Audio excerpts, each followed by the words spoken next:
इस वीडियो में मैं आपको जर्मनी के वीज़ा की टाइप्स बताऊंगा। बेसिकली दो कैटेगरीज हैं जर्मन वीज़ा की, एक है शॉर्ट टर्म वीज़ा और एक है long term visa. Short term visa में भी कुछ कैटेगरीज हैं, उसके बाद लॉन्ग टर्म में भी कुछ कैटेगरीज हैं।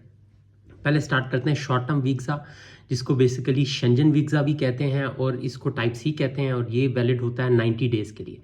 विद इन 90 डेज़ आपको यूरोप को छोड़ के जाना होता है। इसमें पहला जो वीज़ा आता है, पहली कैटेगरी है, वो है टूरिस्ट वीज़ा, जो कि होता है लेयर, हॉलीडेज़ या साइट सीइंग के लिए।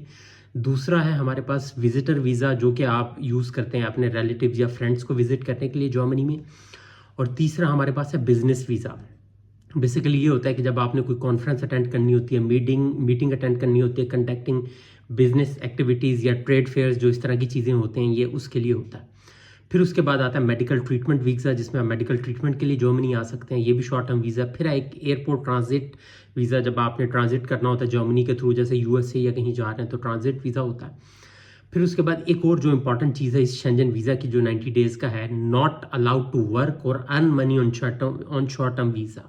इस वीज़ा पे ना आप काम कर सकते हैं, ना आप पैसे कमा सकते हैं। और दूसरी चीज़, ये वीज़ा कन्वर्ट भी नहीं होता किसी और कैटेगरी में। जो 90 डेज़ के, आपने 90 डेज़ इसको यूज़ करना है और उसके बाद वापस चले जाना।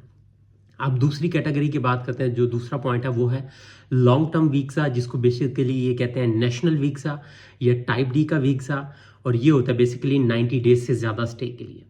इसमें पहली जो मैंने डिफाइन किया पॉइंट 6, जिसको मैंने कहा है, ये मैं शेयर भी कर दूंगा आपको।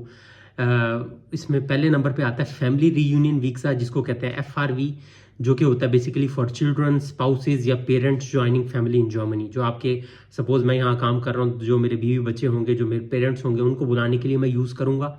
लॉन्ग टर्म का वीज़ा। फिर उसके बाद एक और वीज़ा है स्टडी या स्टूडेंट वीज़ा, जो बेसिकली होता है कि आप जर्मन यूनिवर्सिटी में कोई डिग्री करना चाहते हैं, उसके लिए ये वीज़ा है।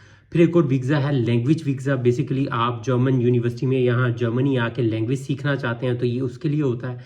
फिर उसके बाद एक है वर्क, या जिसको एम्प्लॉयमेंट वीज़ा भी कहते हैं। ये बेसिकली उन लोगों के लिए होता है कि जो एक जॉब सिक्योर करते हैं जर्मनी में, जिनको जॉब कॉन्ट्रैक्ट मिलता है, वो इस वीज़े के लिए अप्लाई कर सकते हैं। फिर एक और वीज़ा जो आजकल बहुत पॉपुलर है, जिसको चांसन कार्टे कहते हैं, जो अपॉर्चुनिटी कार्ड भी कहते हैं, या जॉब सीकर वीज़ा कहते हैं। बेसिकली इसमें क्या होता है कि आप जॉब तलाश करने के लिए जर्मनी आते हैं, आप वीज़ा अप्लाई करते हैं, आप यहाँ पहुँचते हैं और फिर आप यहाँ जॉब ढूंढते हैं। इसकी कुछ रिक्वायरमेंट्स हैं। ये सब चीज़ें, जितने भी वीज़ा हैं, मैं इनको डिटेल से एक्सप्लेन करूँगा। फिर आता है ब्लू कार्ड, EU यूरोप का ब्लू कार्ड जिसको कहते हैं। इसकी भी लोग बहुत डिस्कशन करते हैं। इस पर भी एक लंबी वीडियो बनाऊँगा, जो कि बेसिकली होता है highly skilled professionals with a high paying job offer. उसके बाद है रिसर्च वीज़ा, बेसिकली जो रिसर्चर के लिए होते हैं, जिसपे मैं खुद भी आया हूँ, फॉर रिसर्चर्स और scientist invited bye a German institute. तो ये उस कैटेगरी के लिए है। फिर उसके बाद एक और वीज़ा आता है वॉलंटरी सर्विस वीज़ा, जो जैसे आप हेल्प ये जो तंजीमें वगैरह बनी होती हैं इधर, उनके साथ काम करने के लिए ये वीज़ा होता है। ये ऑर्गेनाइजेशंस के नाम भी लिखे हैं, FSG, BFT, मुझे इसका कोई आइडिया नहीं।